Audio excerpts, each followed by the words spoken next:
ರಾಜ್ಯ ಸರ್ಕಾರ ಶಕ್ತಿ ಯೋಜನೆ ಕೊಟ್ಟು ಸಾಕಷ್ಟು ತಮ್ಮ ಹೆಗ್ಗಳಿಕೆಯನ್ನು ಹೆಚ್ಚು ಮಾಡ್ಕೊಂತ ಒಂದು ಕಡೆ ಆದ್ರೆ ಇನ್ನೊಂದು ಕಡೆ ಏನು ಸಾರ್ವಜನಿಕರಿಗೆ ಒಂದು ಡಕೋಟಾ ಬಸ್ಗಳನ್ನು ಬಿಟ್ಟು ಇವತ್ತು ಸಾಕಷ್ಟು ಜೀವ ಭಯದಲ್ಲಿ ಒಂದು ಜೀವ ಕೈಯಲ್ಲಿ ಹಿಡ್ಕೊಂಡು ಇವತ್ತು ಓಡಾಡುವಂತ ಪರಿಸ್ಥಿತಿ ಇವತ್ತು ರಾಯಚೂರು ಜಿಲ್ಲೆಯಲ್ಲಿ ಆಗಿರುವಂತದ್ದು. ಇವತ್ತು ನಾವು ರಾಯಚೂರು ನಗರದಲ್ಲಿರುವಂತ ಡಿ ರಾಂಪುರ್ ಬಸ್ ಅಲ್ಲಿ ಕೂಡ ಇರುವಂತದ್ದು. ಇದು ಸರಿಸುಮಾರು ಬಸ್ ನೋಡೋಕಾದ್ರೆ ಒಂದು 20 ವರ್ಷಗಳ ಹಳೆಯ ಬಸ್ ಆಗಿರುವಂತದ್ದು ಕೂಡ ಮೇಲ್ನೋಟಕ್ಕೆ ಕಂಡು ಬರ್ತಾ ಇದೆ. ಇದರ ಜೊತೆಗೆ ಏನು ಇಲ್ಲಿರುವಂತ ಬಸ್ ನಲ್ಲಿ ಒಂದು ಗೇರ್ ಬಾಕ್ಸ್ ಕೂಡ ಸರಿ ಇಲ್ಲದಿರುವಂತದ್ದು, ಮತ್ತೆ ಮೀಟರ್ ಕೂಡ ಸರಿಯಾದ ರೀತಿ ಇಲ್ಲದೆ ಇರುವಂತದ್ದು, ಸ್ಟೇರಿಂಗ್ ಕೂಡ ಸರಿಯಾದ ರೀತಿ ಇಲ್ಲದಂತದ್ದು.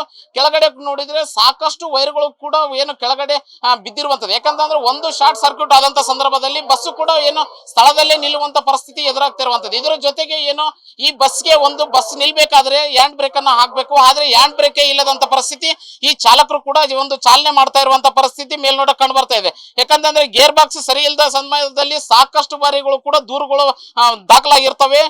ಸಾಕಷ್ಟು ಬಾರಿ ದಾರಿ ಮಧ್ಯದಲ್ಲಿ ಕೂಡ ಬಸ್ಗಳು ನಿಂತಿರುವಂತಹ ಉದಾಹರಣೆಗಳು ಕೂಡ ಜೊತೆಗೆ ಇರುವಂತದ್ದು ಈ ಚಾಲಕರನ್ನೇ ಕೂಡ. ಯಾಕಂತಂದ್ರೆ 20 ವರ್ಷದ ಹಳೆಯ ಬಸ್ಗಳನ್ನು ಕೂಡ ಚಾಲನೆ ಮಾಡ್ತಿರುವಂತ ಚಾಲಕರನ್ನೇ ಮಾತಾಡಿಸುವಂತ ಪ್ರಯತ್ನ ಮಾಡ್ತೀನಿ. ಸರ್, ಎಷ್ಟು ವರ್ಷ ಆಯ್ತು ಸರ್ ಈ ಬಸ್ಗೆ? ಏನೆಲ್ಲ ಕಂಡೀಷನ್ ಇದೆ ಈ ಬಸ್ ಅಂತ?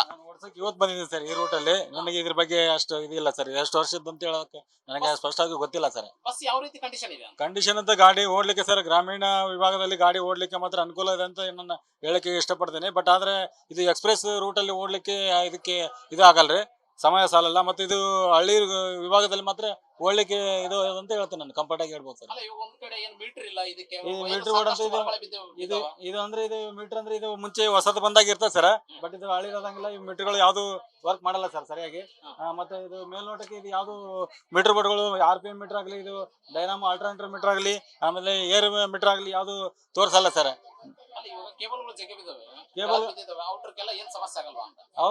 ಅಂದ್ರೆ ಅವರು ಎಲೆಕ್ಟ್ರಿಷಿಯನ್ ಅವರು ಅದೆಲ್ಲ ಮಾಡಿ ಏನೋ ಒಂಚೂರು ಲೈಟ್ ಬರಲಿಲ್ಲ ಅಂದ್ರೆ ಅದನ್ನೆಲ್ಲ ಸರಿಪಡಿಸಿ ಇದು ಮಾಡಿರ್ತಾರೆ ಸರ್. ಅದು ಎಲ್ಲ ಅದೇ ವೈರ್ ಇತ್ತು, ಅದೇ ರೀತಿಯಾಗಿದೆ ಸರ್. ಶಾರ್ಟ್ ಸರ್ಕ್ಯೂಟ್ ಹತ್ರ ಆದ್ರೆ ನಾವು ನೋಡಕ್ಕೆ ಅಷ್ಟು ಇದು ಕಾಣ್ತದೆ ಸರ್. ಬಟ್ ಆದ್ರೆ ಏನಾಗುತ್ತಂತ ನಾವು ಅಷ್ಟು ಹೇಳಕ್ಕಾಗಲ್ಲ ಸರ್. ಹ್ಯಾಂಡ್ ಬ್ರೇಕ್ ಇಲ್ಲ ಸರ್, ಹ್ಯಾಂಡ್ ಬ್ರೇಕ್ ಕೆಲಸ ಮಾಡ್ತಾ ಇಲ್ಲ ಸರ್. ಹೋಗೋದು ಸರ್, ಹೋಗುತ್ತಾರೆ. ಬಟ್ ಆದ್ರೆ ಇದಕ್ಕೆ ಮಾತ್ರ ಹ್ಯಾಂಡ್ ಬ್ರೇಕ್ ಇಲ್ಲ ಸರ್. ಹ್ಯಾಂಡ್ ಬ್ರೇಕ್ ಇಲ್ಲ ಅಂದ್ರೆ ಎಲ್ಲಿ ಡೌನ್ ಅಲ್ಲಿ ಮಾತ್ರ ಏನಾದ್ರು ನಾವು ಎಲ್ಲ ನಿಲ್ಲಿಸ್ಬೇಕಂದ್ರೆ ಸ್ವಲ್ಪ ಮತ್ತೆ ಕಲ್ಲಿಗೆ ಹಿಡಿದು ಇಟ್ಟು ಇಳಿಬೇಕಾಗತ್ತೆ ಸರ್. ಅಂತ ಸಮಯದಲ್ಲಿ ಸ್ವಲ್ಪ ಹ್ಯಾಂಡ್ ಬ್ರೇಕ್ ಇದ್ರೆ ಚೆನ್ನಾಗಿರುತ್ತೆ. ಹ್ಯಾಂಡ್ ಬ್ರೇಕ್ ಇದ್ರೆ ಒಂದು ಒಳ್ಳೆಯದು, ಸೇಫ್ಟಿ ಆಗಿರ್ತದೆ ಅಂತ ಹೇಳ್ತೀನಿ. ಬಟ್ ಆದ್ರೆ ಈಗ ಸಮಯ ಒಂದು ಇದು ನಿಲುಗಡೆ ಮಾಡುವಂಥದ್ದು ಒಂದು ಸ್ಥಳದಲ್ಲಿ ಏನಾದ್ರೆ ಅವು ಯಾವ ಕಂಪಲ್ಸರಿ ಆಗಲಿ ಹ್ಯಾಂಡ್ ಬ್ರೇಕ್ ಇರಲೇಬೇಕು. ಬಟ್ ಅದು ಈ ಗಾಡಿಯಲ್ಲಿ ಹಳೆ ಗಾಡಿ ಆದ ಮಾತ್ರಕ್ಕೆ ಇದಕ್ಕೆ ಹ್ಯಾಂಡ್ ಬ್ರೇಕ್ ಇಲ್ಲ ಅಂತ ಹೇಳಿ. ಪ್ರಯಾಣಿಕರು ಹೇಳ್ಬೇಕಾದ್ರೆ ಒಂದು ತೀರಾ ಒಂದು ಇದಾಗುತ್ತೆ ಸರ್. ಯಾಕಂದ್ರೆ ಇವಾಗಲೂ ಚಳಿನೂ ಇದೆ. ಬಟ್ ಅದೊಂದು ಆವಾಗ ಗಾಳಿ ಎಲ್ಲ ಕೆಲವೊಬ್ರು ವಯಸ್ಸಾದವರು, ಹಿರಿಯ ನಾಗರಿಕರು ಎಲ್ಲರೂ ಬರ್ತಾರೆ. ಬಟ್ ಆದ್ರೆ ಗ್ಲಾಸ್ಗಳಿಲ್ಲ, ಅದು ಒಂದು ಇದು ಇದೆ, ಅದೊಂದು ಸಮಸ್ಯೆನೇ ಇದೆ.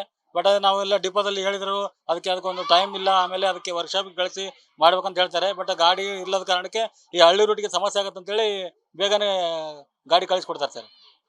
ಇದಿಷ್ಟು ಇಲ್ಲಿ ಇರುವಂತಹ ಚಾಲಕರು ಹೇಳ್ತಾ ಇರುವಂತದ್ದು. ಇನ್ನೂ ಒಂದು ಕಡೆ ಏನು ಈ ಬಸ್ ಅಲ್ಲಿ ನೋಡೋದಾದ್ರೆ ಸಂಪೂರ್ಣವಾಗಿ ಸೀಟ್ಗಳು ಕೂಡ ಕಿತ್ತೋಗಿರುವಂತ ಪರಿಸ್ಥಿತಿ ಇರುವಂತದ್ದು. ಆದ್ರೆ ಯಾಕಂದ್ರೆ 20 ವರ್ಷದ ಹಳೆಯ ಬಸ್ ಆಗಿರುವಂತ ಹಿನ್ನೆಲೆಯಲ್ಲಿ ಸಂಪೂರ್ಣವಾಗಿ ಇದು ಏನು ಚಲಿಸುವಂತ ಇದು ಕೂಡ ಇರುವುದಿಲ್ಲ. ಆದ್ರೆ RTO ಅಧಿಕಾರಿಗಳನ್ನು ಇದನ್ನು ಸೀಸ್ ಮಾಡಿ ಹೊಸ ಬಸ್ಗಳನ್ನ ಆ ರೂಟಿಗೆ ಬಿಡಬೇಕಾಗಿತ್ತು. ಆದ್ರೆ ಇಲ್ಲಿ ಸರ್ಕಾರಗಳು ಮತ್ತೆ ಎಲ್ಲರೂ ಏನು ಒಂದು ನಿರ್ಲಕ್ಷ್ಯತನದಿಂದ ಇಂಥ ಹಳೆ ಬಸ್ಗಳನ್ನು ಬಿಟ್ಟು ಇವತ್ತು ಸಾರ್ವಜನಿಕರಿಗೆ ಒಂದು ಓಡಾಡಲು ಮುಂದಾಗಿರುವಂತದ್ದು. ಇನ್ನಾದ್ರೂ ಮುಂದಿನ ದಿನಗಳಲ್ಲಿ ಏನು ಸಾರ್ವಜನಿಕರ ಜೀವದ ಜೊತೆ ಚೆಲ್ಲಾಟ ಆಡೋದನ್ನು ಬಿಟ್ಟು ನೇರವಾಗಿ ಸಾರ್ವಜನಿಕರ ಉತ್ತಮವಾದಂತಹ ಒಂದು ಸೇವೆಯನ್ನು ಕೊಡಲು ಸರ್ಕಾರಗಳು ಮುಂದಾಗ್ತಾವ ಅಂತ ಕಾದ್ ನೋಡ್ಬೇಕಾಗಿದೆ. Anil Kumar, guarantee news, Raichur.